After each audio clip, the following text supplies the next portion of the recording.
د رسول الله صلی الله علیه وسلم زمانه کې موږ تاسو واقعات د بلال رضی الله تعالی عنہ اوریدلې دي.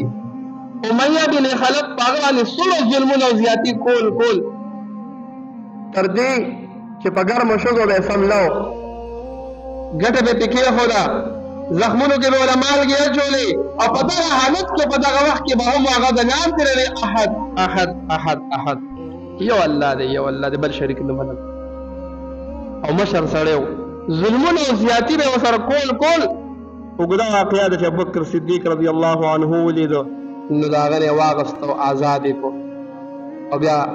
رسول الله صلی الله علیه وسلم مؤذن مقرر. نو چې کله صحابه کرام مدینه منورې ته لاړل هجرت وکړو یو صحابي دی حضرت سعد رضی الله عنه نو د مدینې نه راغی د په مکه کې د یو کس سره دوستانه وه چې هغه امیه بن خلف و. دا دواړه خپلو کې ملګري وو د اسلام نه مخکې هم. نو که چېرې دی به د مدینې نه راته نو ده سره به یې سټې کوله ده سره به پاتې کېدو او که چېرې د امیه بن خلف به مدینې ته تلو نو حضرت سعد رضی الله عنه سره به پاتې کېدو. نو یو موقع کې حضرت سعد رضی الله عنه راغی امیه ملګری مو دوستانو ورته ویې داسې کار دی ته خو زما دوست دی او پخوانه دوست دی نو زه راغلی یم لږ داسې موقع وګوره داسې ټایم کې بهر وځو چې زه لږ یو طواف وکړم د بیت الله شریف راغلی یم طواف دپاره دی وایي خیر دی لږ صبر وکړه زما ملګري یا داسې لږه غونته کې غرمه شي دا کافران د ابوجهل دی دوی کورونو ته وردن نه شي نو بیا به دواړه لاړ دی چې د کوره راووتېدل نو ابوجهل مخې له ورغی دی وایي چې د چا نه مې یوه وه د چا نه پټېدم هغه مخې راغی ما ته دته وایي میه دا څوک دی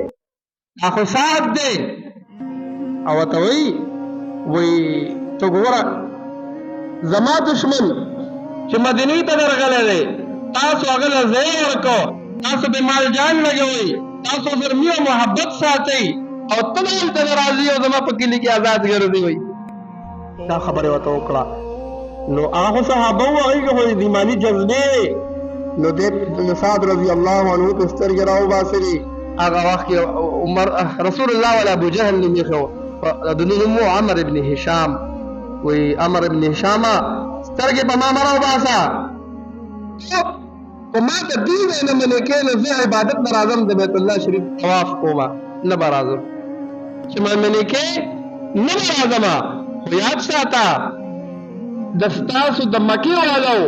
ګزران چې دی دا په قافلې باندې تجارتي قافلې دي او ستاسو لار په کومه ده ستاسو لار په هغه مدینې خوا باندې ده نو که ته ما د دې ځای نه منې کې زما پروا نشته طواف دی نه به کومه خو که چېرې ته ما منې کې زه به څه وکړمه زه به دله قافلې هلته بندې کړمه بیا به څه کوئ. په دغه وخت کې اوس دې ملګري له پکارو د امیه نه پکارو چې د خپل دوست خیال ساتلی وی نو دی د خپل دوست وایي سعد رضی الله عنه ته وایي سعده دا ته څه کې زموږ په مشر باندې سترګې راوباسې ګزاره کوه دا خو ګوره زموږ د قبیلې سردار دی او زموږ مشر دی ته ورته ګوره تا زما دوستانه پرېښودله زه دې ملګری وم تا سره پاتې کېږم د ډېر وخت نه مې ملګرتیا ده نو ما ته څه نه وایي او ما خو څه نه دي ویلې دی لګیارې نو سعد رضی الله ولې دوی ته خو به لاړ شي مدینې ته لاړ شي خو زه به دلته څه کومه نو ورته وایي زموږ سردار دی ګزاره کوه ګوره زموږ مشر دی سترګې مه راوباسه په ده نو سعد رضی الله عنه ورته وایي امیه ته غلی کښېنه خبرې مه کوه ته غلی شه ستا متعلق رسول الله ویلي چې تا به موږ وژنو دی غلی شه چې رسول الله ویلي دې خلکو خو به منل چې رسول الله رښتیا وایي دروغ نه وایي صادق او امین دی دی غلی شه چې تاسو څه چلو شو خبره خواخوا دې خوا شوله ابو جهل هلته لاړو او سعد رضی الله عنه مدینې ته لاړو او امیه بن خلف کور ته راغی ښځې ته وایي زما هغه یثربي ملګری مدینې ته بیا هغه وخت کې یثرب وي هغه یثربي ملګری راغلی و هغه ته داسې خبره وکړله چې رسول الله ستا مطابق ویلي دي چې دی به وژنو نه مې یېرېږي په څه کومه او ته ګوره ته دومره یېرېږي 400 کیلومتره کې مدینه د هغه هلته کې دی ته دلته یې نو ته هلته نه ځې هغه دلته نه راځي نو یېرېږي ویلې بس بیخمه کښېنه که نه بس ټینشن مه لوئ دی وایي نه زما له یره کوي دی دا خبره د ده په زړه کې وه او څوک وایي چې لږ وخت پس د بدر موقع راله د جنګ بدر موقع راله هغه اوږده واقعه ده، د الله ټاپک دی. رسول الله د مدینې نه راووتې، د بدر خواته راغی، قافلې پسې راغی د ابو سفیان، او قافلې والو مکې مکرمې ته کس راولېږه او اوښلې شونډه زخمي کړله چې ابو جهل ته ووایه چې ګوره د ټولې قافلې مال دې لاړه. د ابو جهل نه چې خبره راورسېده نو کور په کور باندې ګرځي، یو یو ورته ورډبوي چې راوځئ. ولې زمونږ قافلې به ونیولې ده او دا مال صرف زما نه دی، او د ټولې مکې والاو دی، هر سړی به د کوره ځي، هر سړی به ځي. نو ابو جهل کسان جمع کول او دا خبره او دوی فیصله په دې کړې وه چې په دې قافله کې څومره مال کې څومره ګټه وشوله، دا ټول په ټوله دا ګټه به د مسلمانانو خلاف استعمالوو. نو دا ابو جهل راغی، امیه ابن خلف پسې ورته وړو، باباجي راځه ګوره مدینې والا راوتي دي، هغه زموږ دشمن او زموږ لارې نیسي، موږ به ده پسې ځو. خو د ده په زړه کې هغه یاره ناسته رستی ناسته چې دا به څه کېږي، ځان ته ور ما بوځي. نو دی ورته وایي نه ګوره داسې کار دی، زه بوډا سړی یم، جنګونه نشم کولی، غلام به درکړمه، پیسې به درکړمه. وایي داسې ابو جهل هم ما خو سردار هم و، هوښیار هم و، وایي زه دې مرمه، زه دې په دشتو په بیابانونو ځم او ته دې کور دلته ملاسې ټول به ځو. امیه خفه کېږي به نه، ځو به. ډېر اصرار ده وکړو خو پاتې نه شو. ورته وایي زه سلا به وکړمه. کور ته راغی نو ښځې ته وایي داسې کار دی، وایي دغه یثربي ملګري خبره مې ذهن کې د شته، وایي ابو جهل لا پسې راغلی دی، د هغه ته یې پام کوه ګوره لاړ نه شي، که لاړې نه مرې. دی وایي زم خو نه څه وکړم. ابو جهل بیا راغی، زه پاتې کېده پکې نشته، خامخا به ځې. ولې دا د مکې سردارانو کې وو چې مشر نه دی نو کشران به څه نه دي، نو بیا ورپسې مشران راولېږل. ورته ویې ګوره دې سپین ږیري ته وګوره، ده ته وګوره، ده ته وګوره، ټولې پاتې کېږي. نو ورپسې نوجوانان راولېږل، ورته دې هلکانو ته وګوره چې دا هلکان ځي او موږ نه ځو، مشران نه ځي، نو دا هلکان به وایي چې ښه مرګ له موږ دیږئ او دلته کې ښه ښکلې کورونه کې پراته یې. سړی تیار که غیرت کې راوستو. دې ښځې ته وایي چې زم خو نه، که هر حالتي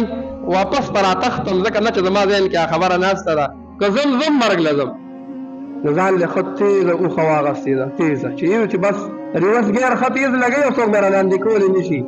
او ابو جهل هم هوښیار و، هغه ته پته لګېدلې چې د بابا نه ځي. نو دی روان که ځان سره، چې ځان سره روان کو او په ده باندې د نوجوانانو یو جماعت مقرر کو، وایي چې ستاسو به ډیوټي صرف دا وي چې دا کاکا د میرویس ګیر وانخلي، په هر حالت کې به دی د جنګ ځای ته رسو. نو چې کله به دی ماسخوتن شو، پړاوې واچو، دی ولګېد او خپله اوښه یې راوسته، ځان سره یې وتړله او نږدې. وایي نه دا ما سره خوا کې ټیک ده که نه، چې لکه ښایي نږدې څاروی را سره تړلی، مطلب یې دا چې دا ټول ویده شي او زه به غلی غونته کې په اوښ باندې لتی واړم او ځم به مکې ته به تښتمه. او ابو جهل به کسان مقرر کړو، خو چې ده څنګه سر راوچت کړو، کېناسته، هلکانو را منډه که باباجي څه پکار دي، اوبه پکار دي، څه ضرورت دی. دی وایي نه هېڅ هم نه دي پکار، سم لئ. دوه درې بیرې حرکت وکړو خو هغه یې څه ته سم نه کړو. شپه تېره شوه، د ورځې پې بیا سفر وکړو. اخر در دی چې هغه نوجوانانو کاکا څه وکړو، د بدر غزال یې ورسو. چې هلته کې ورسېدو، هغه خو اوږده واقعه ده، د بدر په موقع انشاءالله یو ورځ به بیانو. د جنګ جوړ شو، صحابه 313 وو او کفارو د طرف نه تعداد چې کوم دا 1000 وو. خو په دغه جنګ کې الله تعالی د فرشتو په ذریعه سره د مسلمانانو څه کړو، مدد او نصرت کړو. په جبل رحمت باندې الله تعالی 5000 فرشتې څه کړې نازل کړې چې جنګ ونښتو. او باباجي ته خو پته وه، امیه بن خلف ته چې زما خیر نشته، ولې خبره یې اورېدلې وه. نو دی صحابه کرام ده پسې شو، دی مخکې دی په اوښ باندې ورسره زوی هم ناست شاته، زوی ورسره هم ناست دی، دی مخکې منډې وایي او صحابه ورپسې دي. عبدالرحمن ابن عوف رضی الله عنه له اواز ورکړه، ده سره هم دوستانه وه، وی عبدالرحمنه د دوی نه مې بچ کړه. نو هغه ورته وایي څه کوې، وایي رامنډه کړه. نو ته اخر کې ده ته پته ولګېده چې دا صحابه خو مې ګیرئ، خپل زوی له وایي چې به ځان دې راشي، خلک وایي په چا پروا نشته، زوی ورسره شاته ناست دی، ټېلې والا ورکړه کته. وایي زه دا صحابه به په ده باندې شي او زه به ترې لږ بچ شمه. زوی خو له هغه ووجو، دی مخکې لاړه، اخر کې صحابه دی راټینګ کړو. عبدالرحمن ابن عوف رضی الله عنه ورمنډه که د پاسه پې کېناسته، و چې صحابو ته غږ ونه کړي، پیغمبر علیه السلام لی بوزمه کړو چېرته امان یې والا ورکړو. صحابه ډېر ووته، وایي بد شت یې نه پرېښودو. خو بلال رضی الله عنه ته هغه ظلمونه یاد شو چې ده ما سره څه ګړي دي په کومه موقع باندې، چې کله زه د ده غلام ومه. نو یو غونډی ته وخته، ورته ویې نن کومیه بد شه نو زما خیر نشته، صحابه وی امیہ کم دی یا هغه د پروت دی عبدالرحمن ابن عوف او د یاد کا په پاسه دی نو صحابه ټول د یو بل دوستان مو ورونو او هغه ظلمونه د بلال رضی الله عنه چې ورته یاد شول ورمنډې کړې عبدالرحمن ابن عوف کې لری کوي دې مې لری کې یو صحابي تور راواغست د لاندې غاړې پکې ورته امردار کو د بدر په موقع باندې او یا کفار دا مردار شو پیغمبر علیه الصلاۃ والسلام د دې د لاشو راواغستل او یو شال کو یو د بدر په موقع کې هغه ځای کې هغه ته ورويشتل صحابه قالوا یا رسول الله یو لاش ته د امیہ بن خلف کوم لاس خپې ته چې نو خپې راوځي پرسیدل دی کې لاس ته چو ورکاږي نه لاس ته راوځي بدل داسې شری پیغمبر علیه السلام په دغه ځای کې په خاره واړوي څه چلو شو د کوم ظلمونه کول د کوم زیاتی کول د بلال رضی الله عنه سره هغه ظلمونه زیاتونه چې د کوم زیاتی کول الله تعالی په دنیا کې وباسل دا واقعات دا قرآن موږ تاسو ته مخې ته لري کنن منګه ظلم کو زیاته کو پر یاد ساتي په دنیا کې را نسوک تپوس نه کوي او نه را کول شي نه خدای برانه تپوس کوي